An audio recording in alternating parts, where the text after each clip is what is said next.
Hey listeners, thanks for dropping in. I'm Christy. And I'm Melissa. And this is Buried Motives, where we dig deep into the details of some of the most gruesome dirtbag murderers.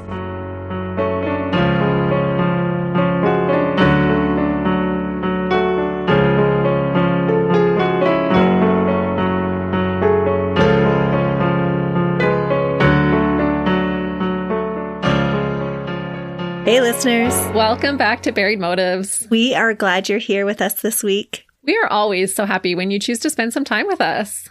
We really do feel like we're special when you hang out with us. Yeah.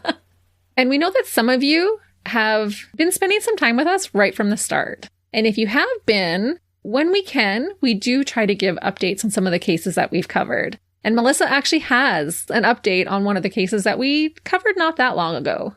That's right. Before we jump into Christy's case, I thought I would bring you an update about the case that we brought you at the end of September last year. It was about Jeremy Skibicki, the serial killer in Manitoba. If you haven't listened to that case, you will want to go back and listen. It is quite disturbing. This is the case where there was some controversy about how much money the government should spend looking for victims' remains in landfill sites. If you haven't been following it, Canada did decide to fund the search in the Manitoba landfill sites. And Morgan Harris's remains were found in the Prairie Green landfill where they thought they would be. It was a considerable search, but amazingly, her body was brought home for her parents. Which really is a win for the Indigenous community in Canada. For all of us as a whole, really. Mm-hmm. And it shows dirtbags that we won't just let them use our landfill sites to dump bodies. Right. I think it sets a precedence. Yes. That your victims are not trash and you cannot treat them that way. That's right. Now, segue into your case, Christy. Okay, well, I'm going to start with a pie chart.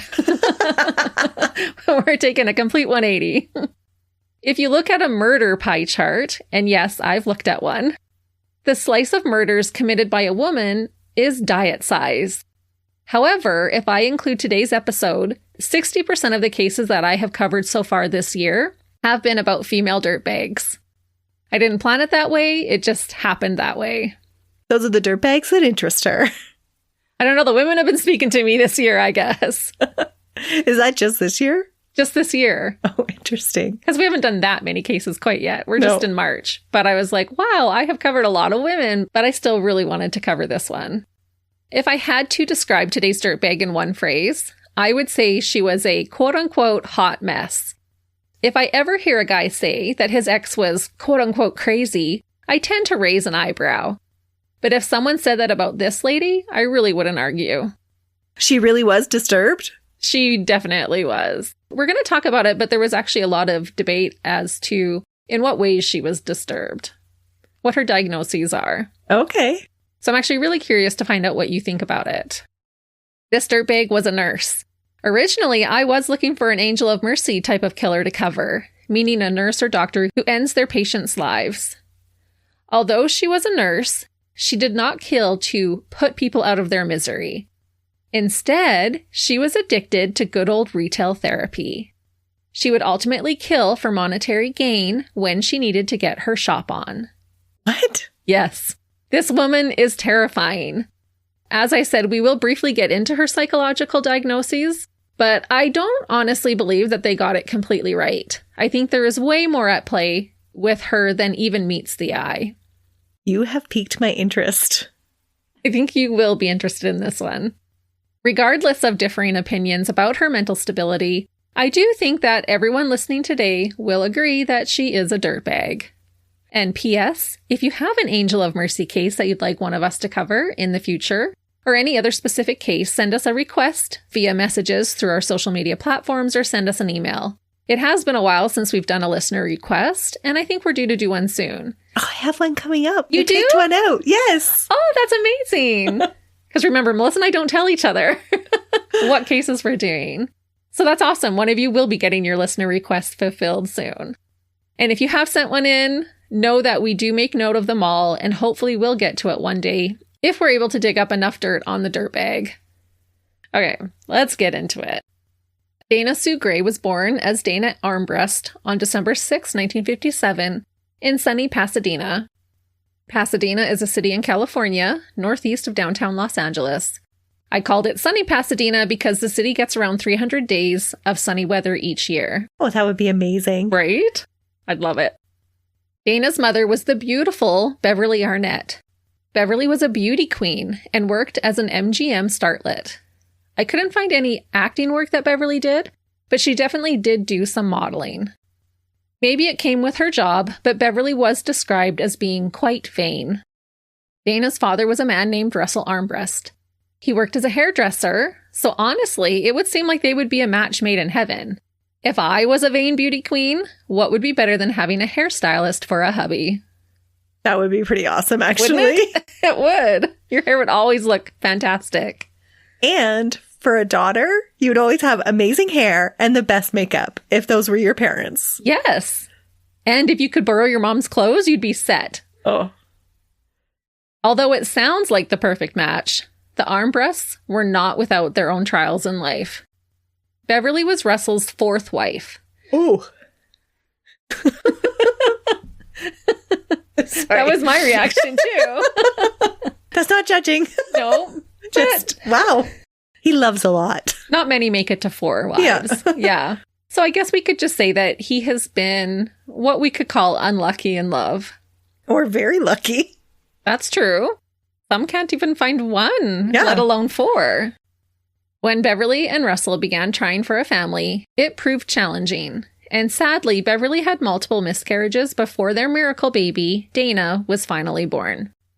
I'm unsure what exactly went wrong in the relationship, but it was reported that Beverly was quote-unquote aggressive.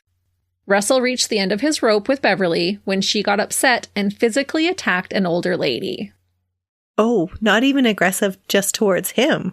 Yeah, it was starting to reach out to other people, and when he saw her attack an old lady, he was like, He was appalled at his wife's angry temper tantrum behavior. Was she suffering from postpartum depression? That I'm not sure of. But as a result of this incident, he initiated a divorce. However, after learning that Beverly was his 4th wife, perhaps he didn't have the whole husband role nailed down either. True. I think it went both ways. But I don't think he was beating up old ladies. I did also learn that Beverly was a shopaholic and would rack up Russell's credit cards.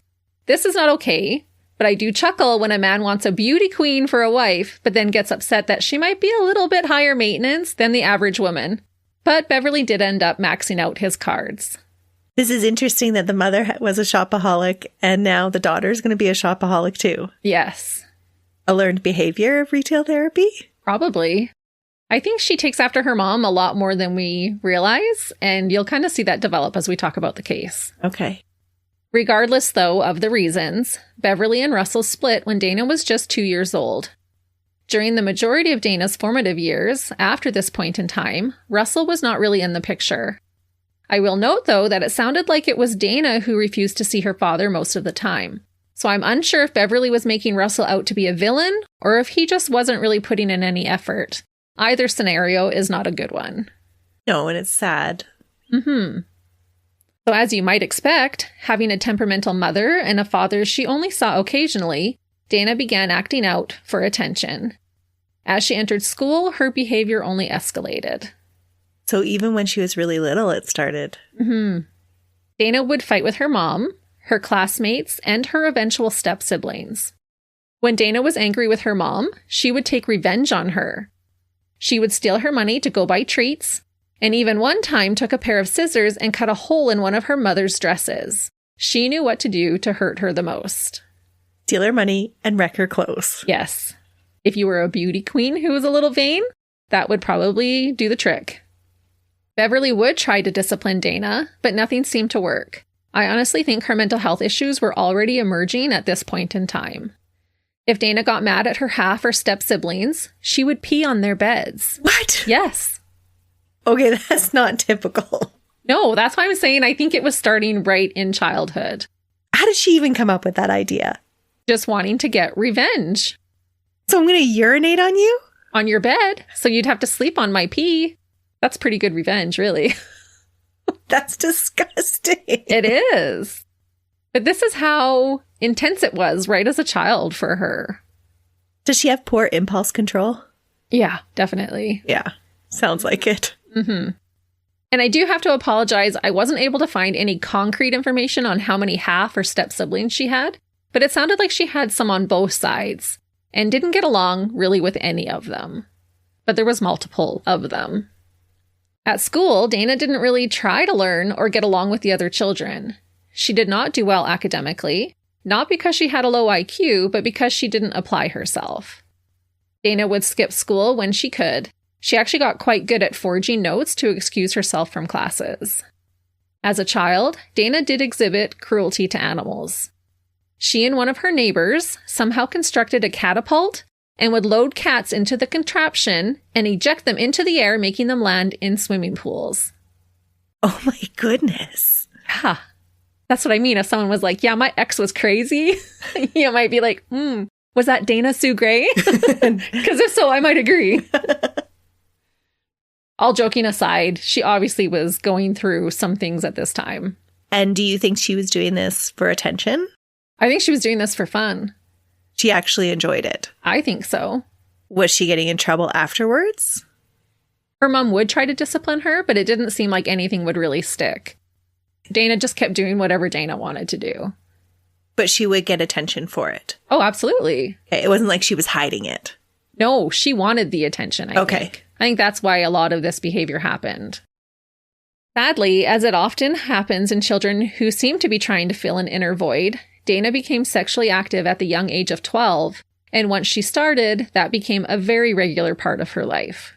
This is actually pretty sad. It is. Things went from bad to worse for Dana when she turned 14 and her mother was diagnosed with breast cancer. Dana had to watch her mother fight this terrible disease for a long time. Treatments for breast cancer were not what they are today back in the early 70s. And so sadly, Beverly passed away from it. I believe that Dana was around 15 when her mom succumbed to her illness. Dana said that after seeing how caring the nurses were towards her mother, she decided that she too wanted to become a nurse. It sounded like these nurses might have been the first people that Dana looked up to. Well, and they exhibited caring for somebody, which it doesn't sound like she had a lot of caring for. Right. Well, they definitely made a really deep impact on her. After her mother's passing, Dana went and lived with her father. He had a new wife and other children. Again, I'm unsure if they were half or step siblings for Dana. Regardless, it doesn't sound like Dana lasted at her father's house for long. Dana's stepmother caught her with the devil's lettuce inside the house and kicked her out. She was a bad influence on her younger step siblings. Exactly. And I imagine that this would have been a hard thing for a young woman who had just lost her mother. Right or wrong, she likely felt alone and abandoned in life. Oh, it sounds like she might have felt that way from the very beginning. Yes. At the time of being kicked out of her dad's house, Dana was involved with her skydiving instructor, a man named Rob. Dana seemed to always be seeking out a thrill. She loved extreme sports like skydiving and liked the little quote-unquote trips that dabbling in drugs and alcohol could give her. With nowhere else to go, Dana moved in with her boyfriend. Twice, Dana became pregnant as a teenager while living with her boyfriend, Rob. I am not sure of his age, but if he had a job and a place of his own, I'm guessing that there is a chance that he was not a teenager. I could not find an age on him. Both times that she got pregnant, Dana wanted to keep the babies, but both times Rob pressured her to terminate the pregnancies. This would be a hard thing for Dana moving forward, as later in life, she would be unable to carry a pregnancy to term. Oh, that is sad. Almost surprisingly, Dana did manage to graduate from Newport Harbor High School in 1976, when she was 18 years old. She still had that goal of becoming a nurse. In Dana's high school yearbook, she stated that her favorite pastime was, quote, getting into trouble, and said that her favorite place to be was, quote, in free fall.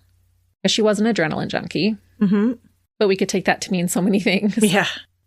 Dana reached this goal of becoming a nurse after attending Saddleback College. Saddleback College is a public community college in Mission Viejo. It was reported that Rob helped her through college, even though she also waited tables at a local restaurant. While going to nursing school, or possibly after graduation, a relative of Dana's passed away. I don't know the exact details, but there was arguing over the inheritance left by this person, which caused more strain on Dana's relationship with her father and half-brothers. I read that it was an aunt, but don't quote me on that. So they were all left an inheritance? There was an inheritance, and Dana was arguing with her family about the amounts that everyone was getting. Okay. This argument made Dana's family say that she was just greedy and did not have a conscience. So she's going to go on to murder other people for their inheritance? Not their inheritance. Oh. But I think that Dana at this time would have felt jilted in her own mind. So I'm thinking, I don't know for sure, but possibly she didn't want to have to share with her step-siblings. Oh, okay. That would be my guess by how it sounded. Dana graduated nursing school in 1981. She was able to find a job right away at Corona Community Hospital. You know what kind of nursing she did? She did some surgical, but then labor and delivery. Adrenaline junkie. Yep. However, Dana didn't work at this first hospital for long. She was soon able to find a job at Inland Valley Regional Medical Center, which paid her more than Corona Community Hospital. And we will come to learn that Dana was all about the money. This hospital was in Wildomar, California. I'm surprised actually she didn't practice in the ER. Me too, actually. But labor and delivery is quite a rush. True. And surgery would be too. Mm-hmm. It is unclear when, but at some point, Dana and Rob did break up, but not before Dana became an expert at skydiving. I think they broke up soon after she graduated nursing school because it was said that afterwards, Dana had an on-again, off-again relationship with a man named Chris Dodson. Chris was a windsurfer, and so Dana became one too. Dana and Chris would take vacations together to Hawaii to windsurf and play golf. If only she could have just kept living this type of charmed life. But we are talking about her today, so we all know that this fun, active lifestyle was not going to last for long. But it did seem like she had this little reprieve almost of living a good life. So how come this perfect lifestyle for her, it seems, didn't last? Well, I don't think she ended up staying with Chris for very long. Eventually, Dana reunited with a person whom she attended high school with. There was a boy named Tom Gray who had always had a crush on Dana. When they met up as adults, he finally made his move. In October of 1987, when Dana was 29, she married Tom, who worked as a machine operator, and she took his last name, Gray. They had a beautiful and lavish wedding at an upscale winery in the Temecula wine country area of California. Dana and Tom also enjoyed being active and participating in various thrilling sports together. But before long, trouble began to brew in paradise. Dana's spending habits got out of control. Her mother had maxed out her father's credit cards, and after marrying Tom, Dana did the same thing to him. The couple were making good money. Dana was now working as a labor and delivery nurse, and they had a few businesses together under the name Gray Matter. Dana and Tom each owned a car, plus had a Cadillac. They had an ultralight airplane, a couple of boats, a house, and silk screening equipment. Oh, it does sound like they're doing well. Very well. But she was still maxing out his cards. Despite the nice incomes and living in a fancy gated community in the Canyon-like area, their bank accounts couldn't keep up with Dana's speed of spending. After only 9 months of marriage, they were in $60,000 worth of spending debt. Today, that would be over $180,000 US dollars and almost 260,000 Canadian. That's over 28,000 Canadian per month on average. Oh, that's what she was spending. Like on just things. This was just charge it. Wow. Mama needs new shoes. Let's go shopping. What did her closet look like? Can you imagine? Wow. Almost every report I read of her said that she was dressed very well. Oh, no kidding. Yeah, how would you not be if you were spending 28,000 Canadian on average each month? So this 260,000 was just spent in 9 months. I honestly think Dana's spending had become an addiction to mask her feelings, using retail as her therapy. Shopping can make you feel in control and give you a monetary flood of feel-good hormones. But these feelings are fleeting, and so you need to purchase more and more to attempt to offset feelings, which can include stress, loneliness, and depression. It hits those pleasure centers in our brain for us. Just like any other addiction. Yes. And a little fun fact, I learned that the term compulsive spending has a clinical name, which is oniomania, and can be a real addiction. Dana was estranged from her family over her aunt's will. Her mother was gone, and as they tried to have a family, Dana kept having miscarriages. Super sad. So no wonder she has to find other ways to hit her pleasure centers if she's depressed over not having a baby. Yes. And I'm sure that working in labor and delivery would have been wonderful, but also like salt in her wounds each time she lost another pregnancy. Yeah. Dana's behavior became more erratic. Her mood would change on a dime, and she was angered very easily. Perhaps knowing that she needed help, Dana began seeing a mental health clinician in March of 1992. Dana became more depressed and turned to alcohol to help numb her pain. On top of the spending and booze, Dana also smoked marijuana and did cocaine. Growing more out of control, Dana ended up having an affair with one of her husband's friends. Tom was in a band, and Dana's new lover was one of Tom's bandmates named Jim Wilkins. And how long is this into their marriage? About 6 years. Oh, so approaching the 7-year itch. Yes. And if we think about Dana being a thrill junkie, adrenaline junkie, having an affair with one of her husband's bandmates would have definitely given her that. Right. The thrill of getting caught, maybe? Of sneaking around, trying not to get caught. Yeah, I guess you wouldn't want to get caught. No. The thrill of not getting caught. Yes. But Dana did get caught. In 1993, Dana moved out of her marital home with Tom and moved in with Jim and Jim's son. By June of 93, Dana filed for divorce against Tom, although the divorce wouldn't be finalized until after Dana was in prison. Part of the issue with the divorce proceedings was the financial ruin that the couple were in. In September of 93, Dana and Tom had to file for bankruptcy in order to halt the bank foreclosure of their home at Canyon Lake. The home had gone up in value quite a bit, but not enough to cover what they still owed on it. They actually owed more on it now than what they could sell it for. Oh no. Because of her spending, I'm assuming. That is very sucky. Yeah. What would you guess the worst thing that a shopping addict would say could happen to them? Lose their source of money, aka not be able to shop. Well, this is exactly what happened to Dana. So she has to go looking for a new source of money? Yes. And the reason why is because on November 24th, 1993, Dana Gray was fired from her nursing job in labor and delivery at the Inland Valley Regional Medical Center. She had been caught stealing drugs for her own use. She was skimming Demerol and other opiate painkillers from the hospital. I can only assume that being caught doing this would make it quite difficult for her to get a new nursing job in her area. Yeah, no kidding. I read in one report that Dana tried her hand at selling silkscreen t-shirts, but I don't think that business was very lucrative for her. But they had all the equipment for it. Did she purchase the equipment to do just that after she lost her job, or they already had the equipment? I'm not 100% sure, but it sounded like they already had the equipment. Okay. They did have a couple of businesses, so I don't know if it was even just to print uniforms, that type of thing. Okay. Or if that was part of one of their businesses. A few months passed, and in the new year, Dana wanted to meet up with Tom. At this point in time, Tom was distancing himself from his estranged wife as much as possible. Dana didn't even know his address or current phone number. How'd she meet up with him?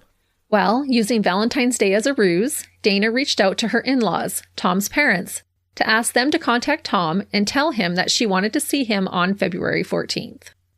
Tom's parents relayed the message, and he agreed to meet Dana. What neither Tom nor his parents knew at that time is that Dana had taken out a secret and hefty life insurance policy on Tom. Also, she can shop? Uh-huh. The policy included paying off the house in Canyon Lake if Tom were to pass away. Thankfully, Tom's guardian angels must have been watching over him that love-filled day, because at the very last minute, he decided to not show up. Could you imagine learning about that after the fact? No. You would never second-guess your gut instinct ever again. Not at all. Because he had every intention of meeting her and then was like, you know what? It's not worth it. I'm not going to go. For him. Mm-hmm. I can't say that's exactly what he thought in his mind, but he, very last minute was like, no, I'm not doing this. Dana showed up to the agreed upon meeting spot and waited for a long time before giving up on her alleged plan and left. She had no way of contacting Tom to see why he was late or to ask if he was still coming. So how do we know this was her plan? It's only alleged, and that's Okay. why I use that word. But right beforehand, she had taken out this insurance policy on him and made sure that if he passed, it would pay off the home.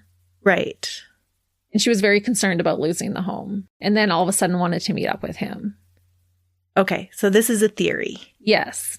But I think it's a very strong theory. Okay. Yeah. One source said that she had waited for a couple of hours for him to show up. She probably would have never even have waited that long for supper for him in the past. No, I don't think so. And like I said, it isn't known for sure if Dana intended to kill her husband that day, but it is so highly believed that she was. The life insurance policy is a good indicator, but the idea is also supported very strongly, or even more so, because Dana would allegedly murder her first victim later that exact day. Oh. I say allegedly because her first victim is the only victim whom Dana is not formally charged with her murder, despite being the most connected to this victim. Did that happen? I'll totally tell you about that as we get into it, but this is why I think she was planning to kill Tom. Because I think she felt that I'm going to meet up with Tom, I'm going to kill him, I'm going to get this huge life insurance. And now she's ticked off that he didn't show up, and she goes and finds somebody to murder? Because Yes. she has poor impulse control. Exactly. Okay. Well, I'm still going to murder somebody today to get that money, because I need money. Who can she murder for that amount of money? Well, it wouldn't be the exact amount of money. But I do believe that Dana thought that killing Tom would solve her financial crisis. And when that didn't pan out, I think she went to plan B and killed someone else to gain herself some moolah. At some point after being stood up by Tom, Dana made her way to the home of Norma Davis. I will explain how Dana knew Norma. It is a little confusing, but I'll try my best to explain it as simply as I can. In 1988, Dana's father married another woman, Jerry Davis. Previous to marrying Dana's dad, Jerry, this woman, became a widow in the early 1980s. Jerry, who was essentially Dana's stepmother, still took care of and had a relationship with her late husband's mother. This was Norma Davis. So essentially, Norma was Dana's stepmother's mother-in-law from a previous marriage. Okay. Does that make sense? I think I've got it. Okay, so Dana's dad married Jerry, and Jerry's mother-in-law was Norma. Her previous mother-in-law. Her previous mother-in-law. And so the stepmom was previously married to Norma's son, Bill. Jerry's husband, Bill, was Norma's son. He died, but Jerry stayed in Norma's life. Okay. I got know. it. This all had happened before she met Dana's father. And did Dana have a relationship with this step-grandmother? Yes. As a result, Dana knew Norma and Norma knew Dana. Thus, Dana knew where Norma lived and knew that she lived alone. And I think that Dana had even lived with Norma at some point in time. Okay. So definitely was like a grandma relationship. But how is she going to get money from her? Actually, what Dana goes on to do is so pointless because it's not a huge, large sum of money that she's going to obtain from the horrific acts that she decides to carry out.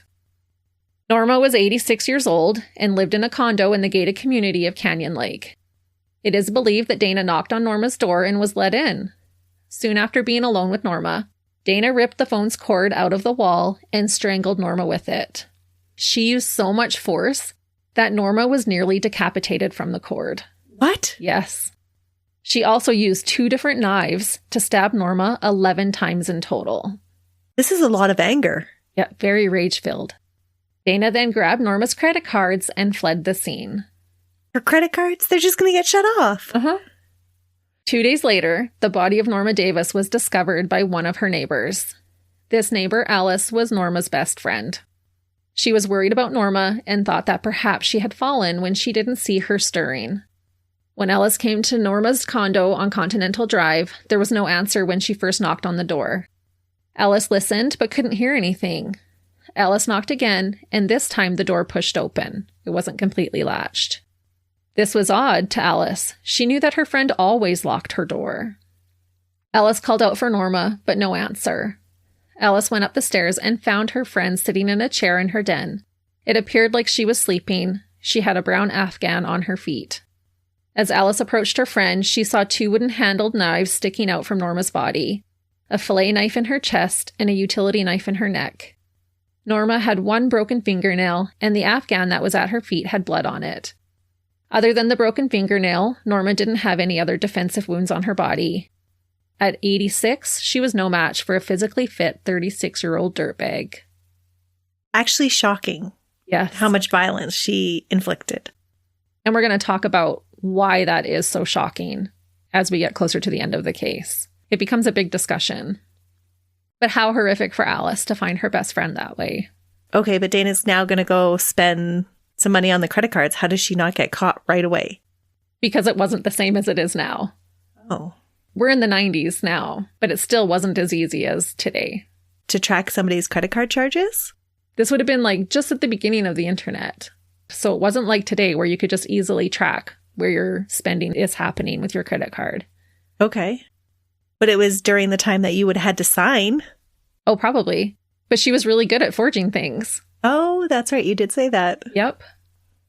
When police investigated the crime scene, they immediately noticed that there was no forced entry, suggesting that Norma knew her attacker. Norma's credit cards and a Medicare check for $148 of hers was missing, but nothing else, even though Norma had expensive jewelry in her home. The only evidence that seemed to be left behind was a Nike shoe print, a small smear of blood on an armchair, and the ripped-out phone cord. At first, police thought that this was a random attack. The brutality of it reminded them of the Manson murders in 1969.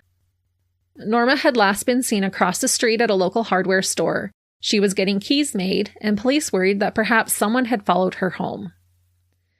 Interestingly, a psychic told police that another murder would happen before they could solve the case.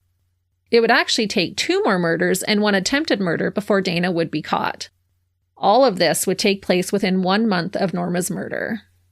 She's a spree killer. Yes, a shopping spree killer.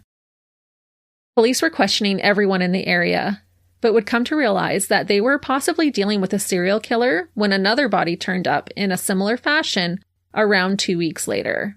Again with the phone cord? Every time with a phone cord, or a cord of some sort. And a little side note here, police actually seriously looked into Jerry as a suspect. It turned out to be her Nike shoe print at the crime scene, but it was there because she had delivered groceries to her late husband's mother. It seems suspicious to police as well that she would still be looking after this woman after Bill passed away. This would have been so terrible for Jerry to have to go through after losing yet another loved one. Oh, it would be awful. Yeah. Now you're a murder suspect? Just because you're taking care of your late husband's mom? And Dana would have known that they were questioning her stepmother. Was it her stepmother still at the time? So I think she might have been. Okay. I didn't read that she wasn't. But it didn't sound like Dana had any regard for really anybody. No, nobody but herself. Yeah, so she's not going to care that her stepmother is taking the heat for her murder. Right. It probably gave her a thrill, to be honest. Oh, yeah. On February 28th, the body of 66-year-old June Elizabeth Roberts was discovered. June lived along Big T Drive in a gated community in the Canyon Lake area and had just celebrated her birthday the day prior to her murder. So she just turned 66. When June's friends could not reach her by phone, they went to her home to check on her. They knocked, but June did not answer. The door was locked, but they found June's house keys thrown on her golf cart. The 3 friends took June's keys and entered her home. Sadly, they made the grisly discovery of her murdered body. Just a way to spread the trauma around. Yes. It is really sad, all of these discoveries. Is she purposely choosing elderly people? Yes. Because they're easier for her to overpower. Yep. And I don't know if you remember, but her mother had attacked an older woman. Interesting. Yeah, I wonder how much that had to play out why she chose these victims. I don't know. She would have been pretty young when her mom attacked that elderly woman. That's true. Because she would have heard about it. Yeah, I guess. Who's more likely to have a higher credit card limit? Somebody young or somebody elderly? Probably elderly, right? You'd have a bigger credit rating. You'd have more income behind you. That's true. But I think also they physically would be easier to overpower. For multiple reasons. She probably chose them. That's true. And these are older women who live alone. They have a house. They're in really nice neighborhoods. Yes. They're wealthy widows. Exactly. That's a good point. June even had her own golf cart. She was doing really well for herself until she let Dana into her home that day. So she knew her. She did, which we'll get into. June was lying face up on the floor in her den. There was a large armchair that had been overturned, partially covering her. Police discovered that June had bruises all over her body. She had tried to fight off her attacker. Ultimately, June was also strangled with a phone cord and had been bludgeoned with a heavy glass wine decanter. She's so rageful and seems so unnecessary. But all of them, there's the strangling and usually some other type of wound inflicted. Yeah. Only June's credit cards had been stolen. She had multiple valuables around her home, including a sizable diamond ring still on her finger when she was found. But I think, as it sometimes happens with addictions, you want the immediate hit. She didn't want to mess around trying to sell a ring. Right, I'm surprised she just didn't want it, though. Yeah, that's true. But because she knew June, then that would probably connect her. Maybe. An autopsy concluded that June's cause of death was strangulation. She had also sustained significant neck and head injuries. This time, police were able to track June's credit cards. Dana was going on quite the shopping spree, purchasing her ugly little heart out. Dana bought clothes, including a swimsuit, multiple pairs of cowboy boots, expensive perfume, a ski mask, and booze, namely vodka. All this shopping must have tired the poor lady out because she also used June's credit card to pay for a massage at an upscale spa. Plus, she had taken the time to get her hair permed. Oh my goodness. Sounds like she's very concerned that she just killed 2 people. Right? She is such a dirtbag. As a result of tracking the credit card purchases, police were able to determine that a woman was using June's card. They knew it wasn't a man. The woman was said to be youngish, petite, with a good build, well-dressed, obviously, and light-colored hair. She was also reported as driving a brown Cadillac. And she's got a perm. Now she has a perm. She's got curly hair. And a massage. As I crack my neck just by moving my shoulder. I know. The woman in question had a small boy with her while they ate at a diner and shopped for toys and clothing. She was also spotted later with a tall, dark-haired man who we assume is Jim. So Jim and Jim's son. Unfortunately, police had no idea who this mystery woman was and if she was the person responsible for Norma and June's deaths. 2 murders within 2 weeks in the same community created panic to the locals, and understandably so. Sorry, but how are they not connecting her? 2 women both have their credit cards stolen, and then they see this woman using that credit card shopping. Oh, definitely. They assumed so, but there was actually no real physical evidence left behind at either crime scene. Surprisingly. Impressive. Mm-hmm. So there wasn't any concrete evidence to say we know for sure this is the same person. They assumed so, but couldn't say absolutely. Okay. Did they get a sketch artist of the person that was shopping? Eventually. Okay. Eventually they'll get a really fantastic sketch of her, actually. But because of this panic that was created in the community, the Canyon Lake City Council held an emergency meeting. At this meeting, police urged everyone, but especially the older members of the community, to take extra precautions. It was stated by the Press Enterprise that at this time, many older people who lived alone began moving in with relatives. Those who didn't purchased better locks and guns for protection. People also became vigilant at going out in groups, and widows would have sleepovers at one another's houses for extra protection.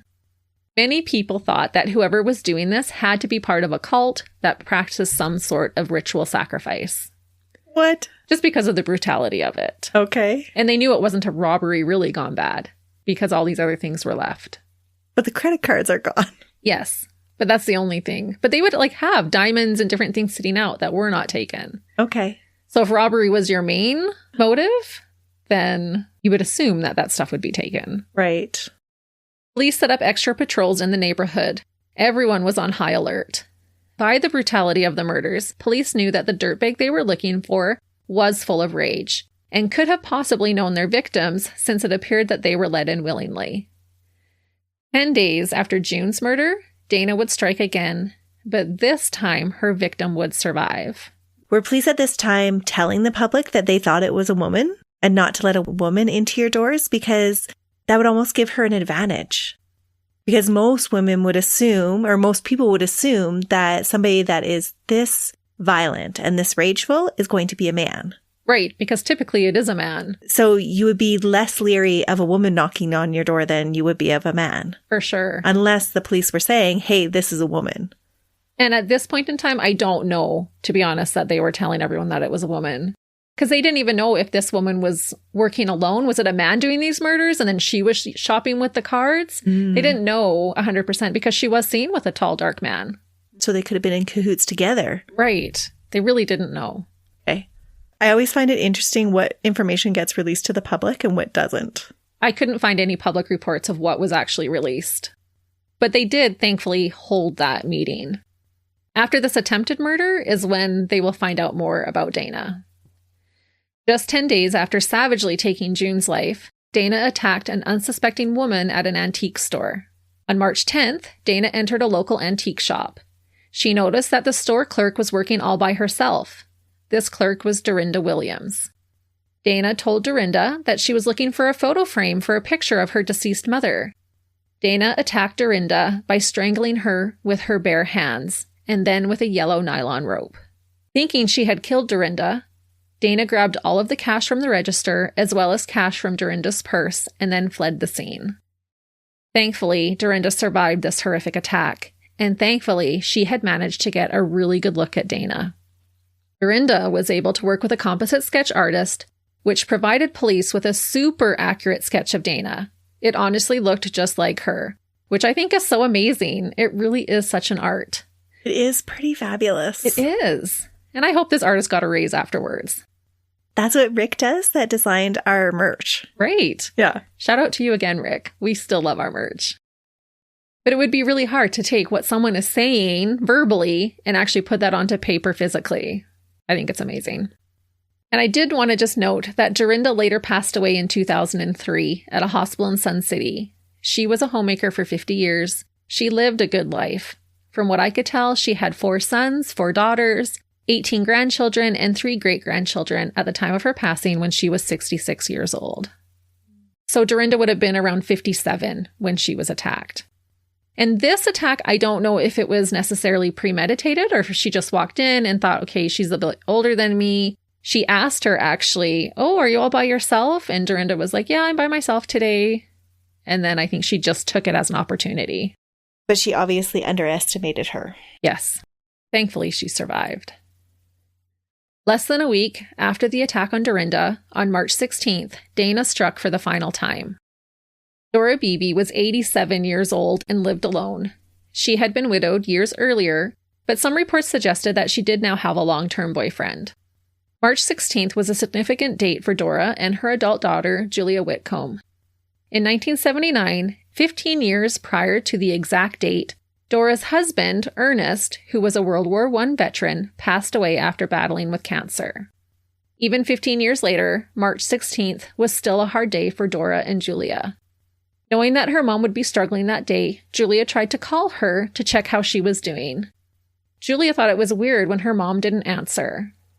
It was said by her daughter that Dora was worried about, quote, becoming a victim of violence in her home. She was worried about the media reports. Yes.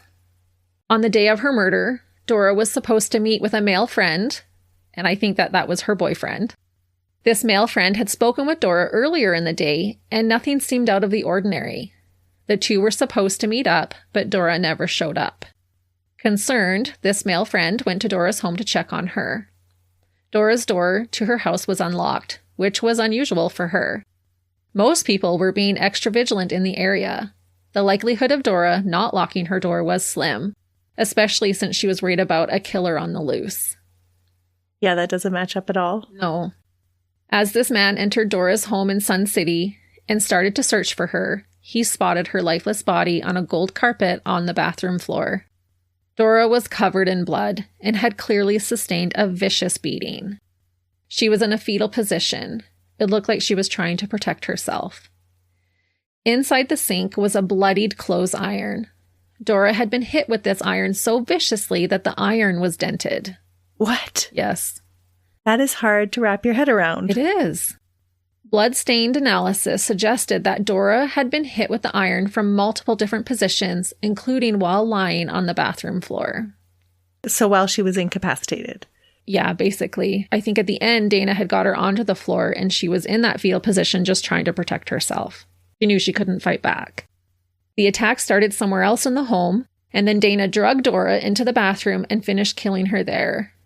Dora was hit with the iron at least 5 times, and under her body was a telephone. She had also been strangled with the cord. Dana fled the scene with Dora's credit card and checkbook, and was able to withdraw between $1,700 and $2,000 US mere minutes after ending Dora's life. It sounds like such a little amount. Well, today that would have been around $5,000 Canadian. Still. But to end someone's life, no amount of money is worth ending someone's life. Right, but that's such a little amount. It really is. It's a few $1,000s here and there. But this was now her fourth attack in a 1-month span. Still well under the $28,000 she was spending before, I guess. That's true. But it just shows what little worth she put on another human being. Yeah, a few pairs of shoes. Yeah, and a perm. There was video surveillance at the bank, and police were able to see Dana Sue Gray take out the cash. Roughly an hour after the attack, Dana began ringing up purchases with Dora's credit card. So it's immediately after. Imagine bludgeoning and strangling an 87-year-old woman to death, and then going to the mall right after and asking a store clerk for a different size of shoe or jacket that you were trying on. To me, it's just so heartless. It is. It makes me wonder, did she want to go shopping and then so she killed? Or did she kill and then be like, oh, I get to go shopping now? I think she just always wanted to go shopping. She was full on addicted to shopping. It was the only thing she knew to make herself feel better, aside from drugs and alcohol. So you think that she got the urge to go shopping and then killed somebody to be able to fulfill that need to go shopping? Right. And I think that's why it was like 2 weeks from the first murder, then 10 days, and then 6 days. It was on a regular basis. One last thing about Dora. She had at least 6 siblings. She was born in Montgomery County, Indiana, and died on the anniversary of her husband's death. She was loved by so many. That would have been so hard for her daughter. Yes. I do bring that up later, how hard that would be. I was trying to think of the progression of how fast she's killing. Is she getting a thrill from killing, or is she still seeking the release from shopping? Oh, I think it's probably both. It's always both. Mm-hmm. Because she starts 2 weeks apart and then like 10 days, another 10 days, I think it was, and then 6 days. And we know she's a thrill seeker. Yes. And so I think she just would have escalated, definitely killing more elderly women. And I think the time frame would have just continued to shorten. Mm-hmm. Thankfully, a teller at the bank contacted the police when she noticed Dana. I am sure she recognized her from the circulating wanted posters. It was noticed again that Dana was really well dressed. Police were already suspicious of Dana. She had fallen on their radar, but now they had more concrete evidence to arrest her, which happened the following day. Authorities first became aware of Dana after Norma was killed. They knew that she knew Norma through her stepmother. After the second murder, when Dana used June's credit cards, the bank notified June's family that her credit cards were still being used after her death. Dana was 5'2" and had shoulder-length blonde hair. Plus, they quickly learned that Dana knew both women personally. So she met the description of the lady using June's cards, and they're like, wait a minute, she knows these first 2 women. Okay. She did not know the second 2 women. Dana was placed in a lineup, and her surviving victim, Dorinda Williams, was able to pick her out from the line immediately. Dorinda remembered Dana looking at her while she was strangling her and told her, quote, "Relax, just relax." She said this to Dorinda in a soothing tone, like a nurse would before an uncomfortable procedure. And what is so interesting about this is Dorinda said she sounded like a nurse or a doctor before they had any idea that she was a nurse. Oh, that is interesting. But she was talking to her in an actual comforting tone. But I did think that that was interesting. Yeah. That she had said she sounded like a nurse telling her, just relax, while she's strangling her. That is interesting. And really, how horrific would that be? That's creepy. Super creepy. One report stated that Dorinda had actually pretended to pass out. A decision, if that was true, ultimately saved her life. Other reports stated that she did in fact pass out and awoke about 40 minutes later when the phone in the store rang. So I'm unsure if she pretended or if she actually did, but either way, Dana thought she had passed away. Dana thought she was dead. That's not a very good nurse, Christy. Well, she didn't stick around to check her vitals, I guess. Surely you would have been able to check for a pulse. I think she was just focused on getting that money. And she didn't even get a lot of money. I think it was $25 from the cash register and it was between $5 and $20 from Dorinda's purse. Oh, that is nothing. Nothing. Oh. So even though Dorinda survived this, she would have still been so traumatized. I am certain that Dana's dirtbag face would have been ingrained in her memory. Oh, for sure. That's why she picked her out of the lineup so easily. Oh, yeah. And that's also why she would have been able to give such an accurate description of her. Right. About Dana's arrest, Dorinda stated to the press, quote, "When I saw her photo, I had cold chills run down my back. I knew it was her. I'm positive that they got her. Thank God." That would be a relief to know that she was behind bars and she just wasn't out there on the street still. Oh, absolutely. Because you would never even know if you were targeted or just random. Yes. So knowing that she was off the streets would help to begin that healing process. Right. Dorinda felt like God let her live so that she could help catch Dana. Anyone who is aware of this case, I'm sure, could agree that Dana would have continued to kill woman after woman if she hadn't been caught. Dorinda also felt like Dana wasn't necessarily stronger than she was, but that she was definitely practiced. And that is why she was able to overpower her. But Dorinda had fought for her life. When questioned, Dana admitted to the theft, but not to the murders of these women. After a warrant was issued to search her home, police found a plethora of items that matched the items purchased with the victim's stolen credit cards. So she kind of had to admit that part. Right, but what's her story about how they ended up dead? Is she going to blame Jim? No. We'll get into all of this. Did Jim know? I don't think Jim knew. Nobody around her knew? No. Jim was not considered a suspect at all. Hmm. And I'm sure they would have looked at him. At Dana's residence, they also found the stolen cash stuffed inside a purse hidden inside the washing machine.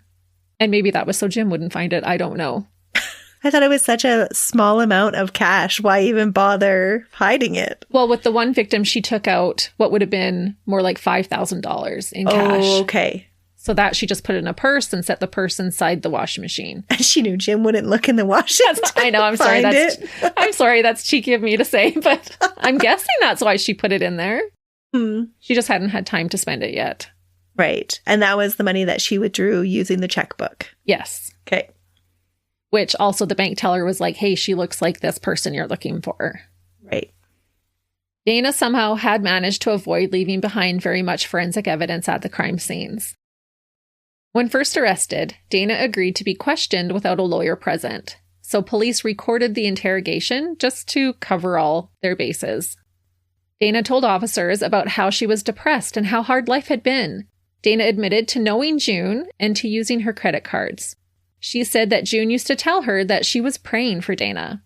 When it came to Dora, Dana said that she found her credit cards and checkbook. She said she entered Dora's home, but she was already dead. This is not a believable story. Oh, it's not. We know it's hogwash. To explain herself, Dana said, quote, "I got desperate to buy things. Shopping puts me at rest. I'm lost without it." Well, get lost, Dana.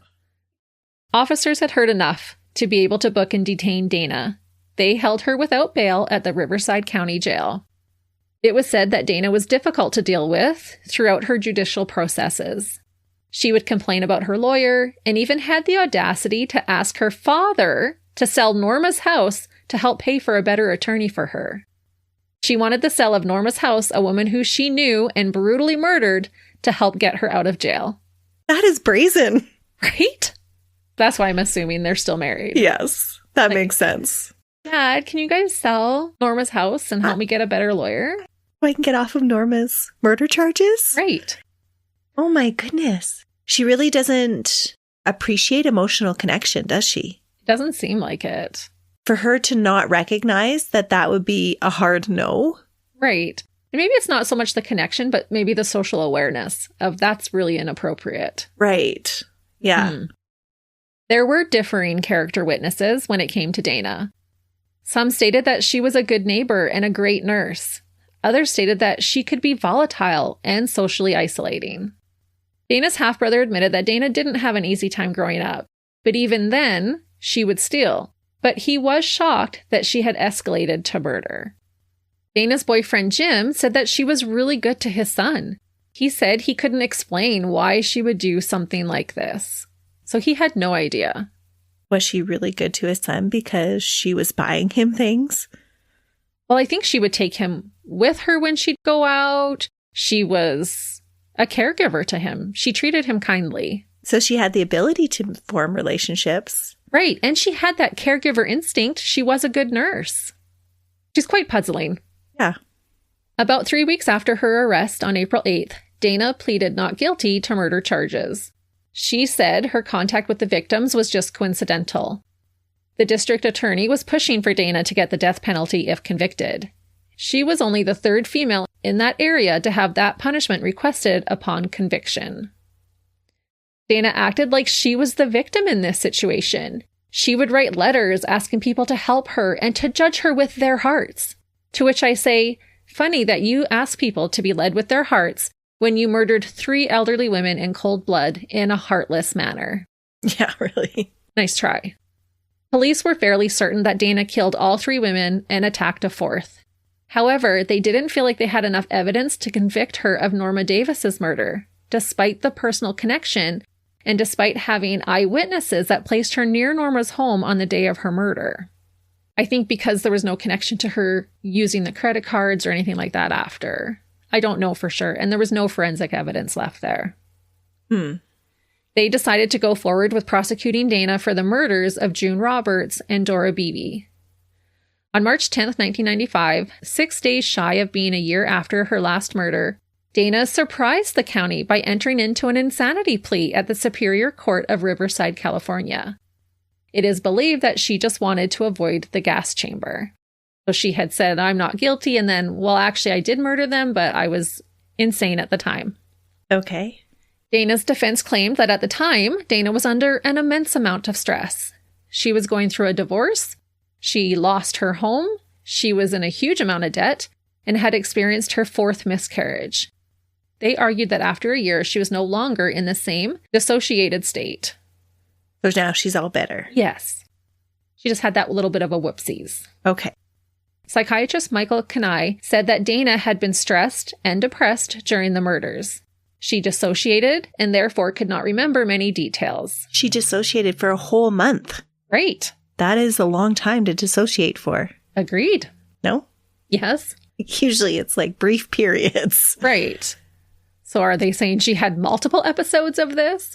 But basically, she was in this depressive state that lasted, and she was going through so much that she couldn't even remember what she was doing. But she remembered enough to say, I used the credit cards? Oh, she remembers everything. And we're still going to get there. Don't worry, this isn't a done deal yet. I guess, though, that the defense was hoping that the fact that Dana was not a model prisoner so far and had physically attacked other prisoners and prison staff wouldn't matter. They're saying, oh, she's changed, but she was causing a ruckus in jail. After changing her plea to the insanity plea, the courts had more extensive psychiatric evaluations conducted on Dana. Unsurprisingly, Dana told each doctor different things. However, I will mention a few of the details that she did share. Dana said that when she went to June's house, so this is the second victim, she knocked on the door and asked June if she could borrow a book. June had a book about alcohol addiction recovery, and Dana told her that she was struggling and needed help. Remember, I said June had actually prayed for Dana. June said, of course, Dana could borrow the book, but she would just need to go find where she had put it. She wasn't 100% sure, so she invited her in. While June looked for the book, Dana pulled the cords from the phone, a straight one and a curly one. She chose the curly cord to strangle her with. Dana admitted that she had Jim's 5-year-old son with her at the time of the murder, but left him to wait for her in the car. What? Yes. After returning to the car, Dana took the boy out for lunch and on a shopping spree. See, I told you. But I can't even imagine. Wait here, sweetie, I just have to do something really quick and then we'll go out for lunch. Goes in there, murders this poor woman. And then just walks out like nothing ever happened. Like, okay, let's go. Are you ready? Let's have some fun. McDonald's Play Place. Right? We can go to Toys R Us. About Dora, Dana said that she basically became triggered when she saw her because she reminded her of her own mother when she was dying of cancer. Dana knocked on her door and told Dora that she was lost. Dora invited Dana in to look at a map, and then Dana pounced. So is Dora sick? No, but Dora was 87. But her mom was much younger. She was. I think it's all hogwash. Okay. I think she's just saying, oh, I was triggered because she looked like my mom. Because she's still trying to sell this insanity plea. Yes. Both of these women died while trying to help a neighbor. After both murders, she stated that she felt sick to her stomach, and so she went on the massive spending sprees to help herself feel better. She insisted that the murders were a cry for help. Dana also used her alcoholism as an excuse and said she hadn't taken her antidepressants because her doctors were not monitoring her medication properly. She was basically blaming everything but herself for the attacks. The prosecution argued that Dana knew exactly what she was doing and that each murder was premeditated. The prosecution stated that Dana had 3 primary motives, quote, a desire for money, a desire for power and domination, and displaced family anger. That sounds right on. I think so. I think they got it right. It was also pointed out how vicious the attacks were, not a typical MO for a female serial killer. This brutality also made Dana a greater risk to the public if she was to be set free. I would agree. Yep. This case has continued to be studied and used as an argument when looking at gender stereotypes when it comes to murderous dirtbags. This case has also been used in law enforcement training in discussion involving elder care safety and protection. As well, this case has spurred on much debate and discussion concerning psychology and the mind of a killer. Dana was a nurse, which is typically associated with compassion and care. Yet she was vicious and extremely violent. This suggests a dichotomy between her inner and outward persona. So she was really good at pretending. Right. Or had this Jekyll and Hyde going on. Strangulation as her method of killing suggests the need for control, even though she targeted older, more vulnerable victims. This could speak to her own feelings of vulnerability. Strangulation also suggests a need for intimacy while killing. It is up close and personal. Right, and she lacked intimacy as a child. Yes. There's also a thrill-seeking component to these murders. Dana sought out thrills in her extreme sports, but going on a shopping spree right after ending someone's life also produced a thrill for her. This action could suggest antisocial personality disorder and definitely a lack of empathy. You called it. No real remorse also supports the antisocial personality traits. Yeah. Dana didn't care about human life. Shopping right afterwards also suggests that she could compartmentalize, like a wizard, to an uncommon level typically found in serial killers. Dana seems to have been given a varying array of psychological diagnoses, including bipolar and borderline personality disorder. It's also believed that she could be diagnosed with traits of any of the cluster B personality disorders, which include antisocial, narcissistic, borderline, and histrionic personality disorder. Like I said at the beginning of the case, Dana's mental state has continued to spur on debate. I think she is more antisocial and narcissistic than bipolar or borderline. Mm-hmm. I would agree. Yeah? Yeah. This is where I want you to say what you think about it, because you can find so many different arguments to support all of the different types of mental health issues.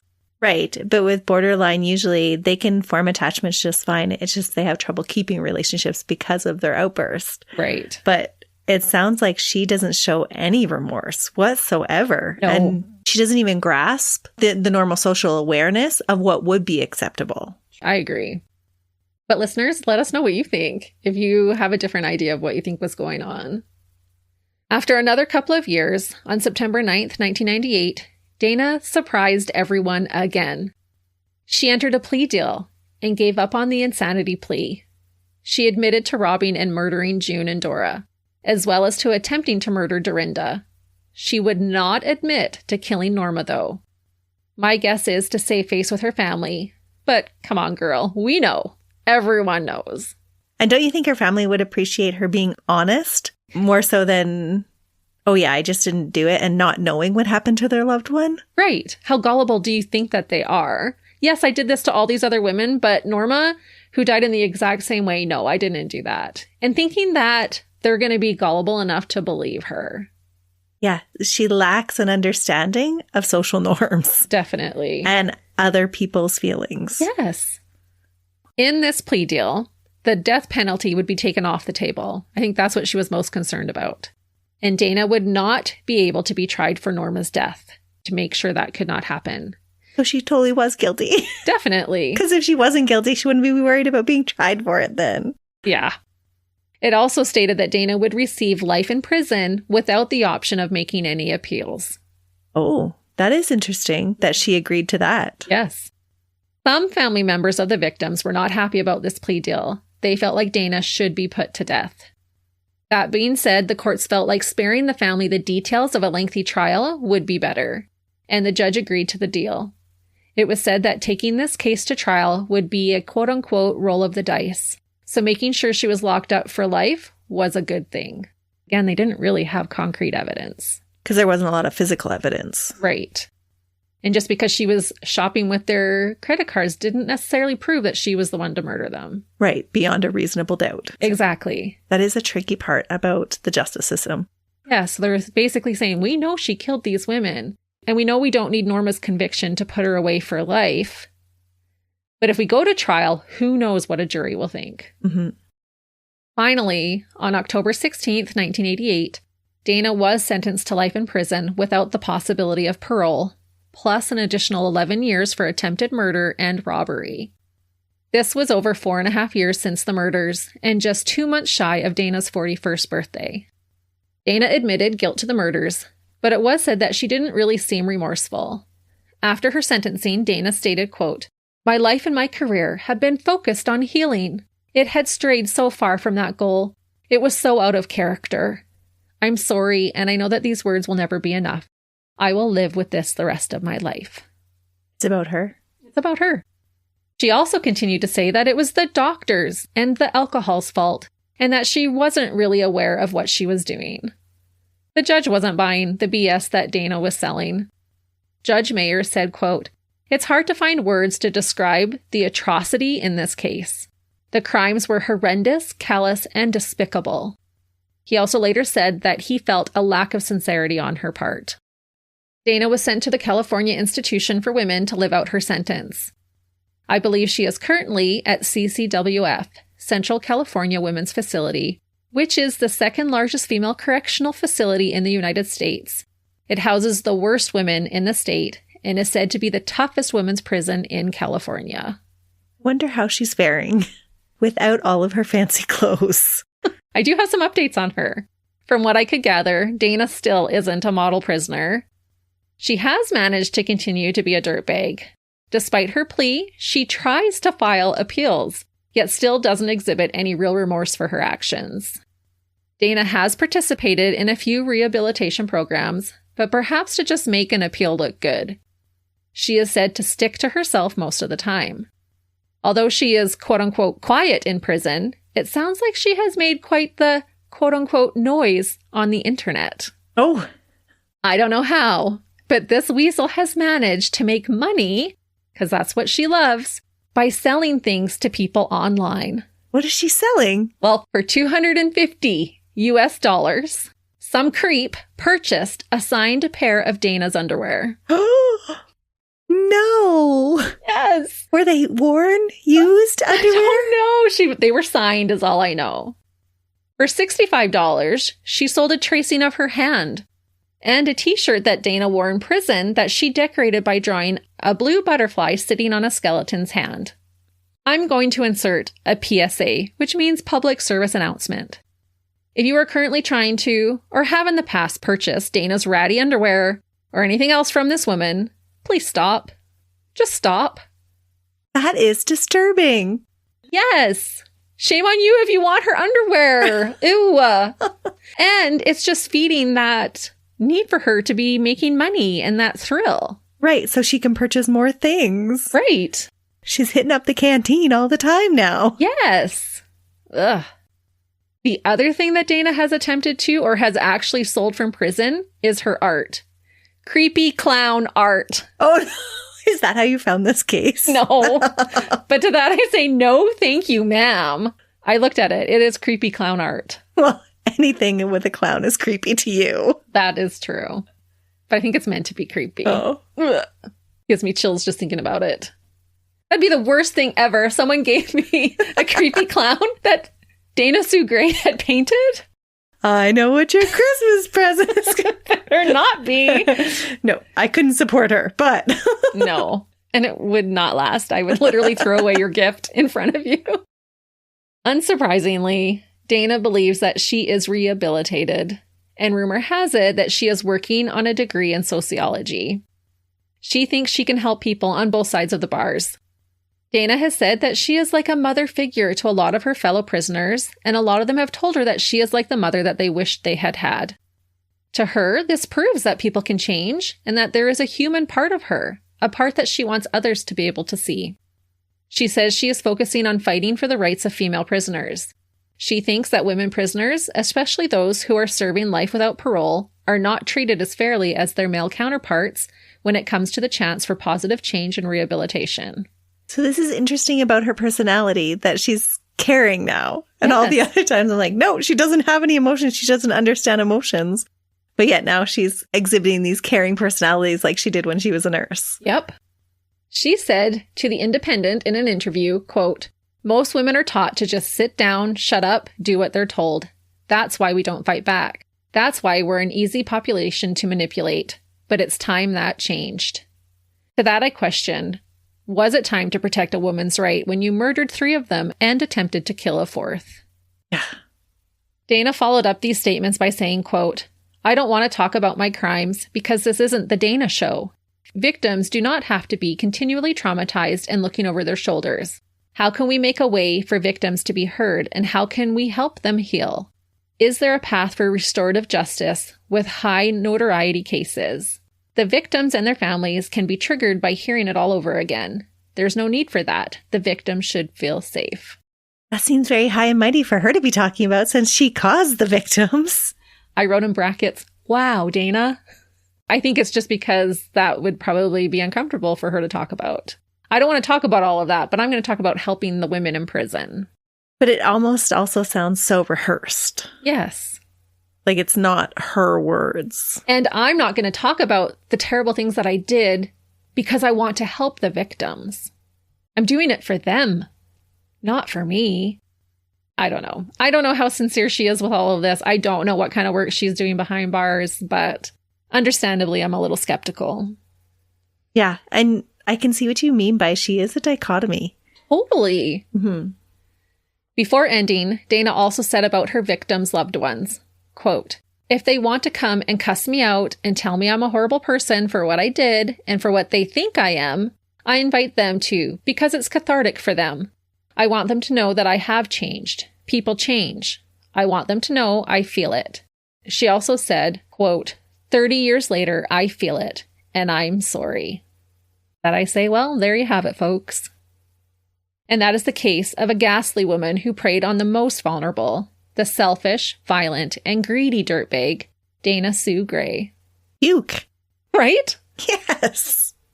I don't know what else to say about that dirtbag. It was a wild ride researching this case. And it'll be a wild ride next week when I bring you a case. So I hope each of you will join us again. Until then. See ya. Bye.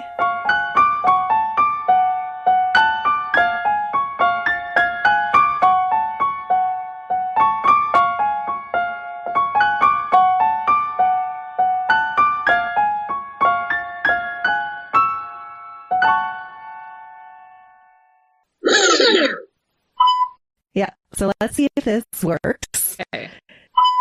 Fabulous. Back to regular. Just the regular amount of chaos. So happy we spent the last 2 hours trying to make our sound better for you. And failed. Are you okay with that segue? Yeah. Okay. Perfect. It's just an update. It's all good. Wedge. What are those things called that you bought? Wedges? It tasted like a wedge. Okay. TMI, Christy. My burp tasted like a wedgie. A potato wedge. The spices. Okay. That's better. Yeah.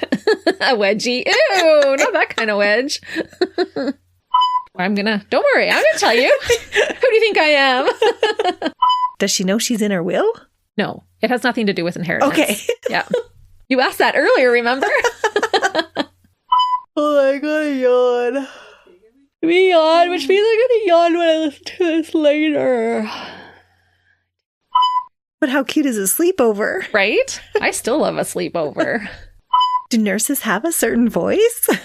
I don't know, you've never given me a needle. No, you wouldn't. You'd be like, sit still, Christy, you'll be fine. Suck it up. You would. Quit being such a baby.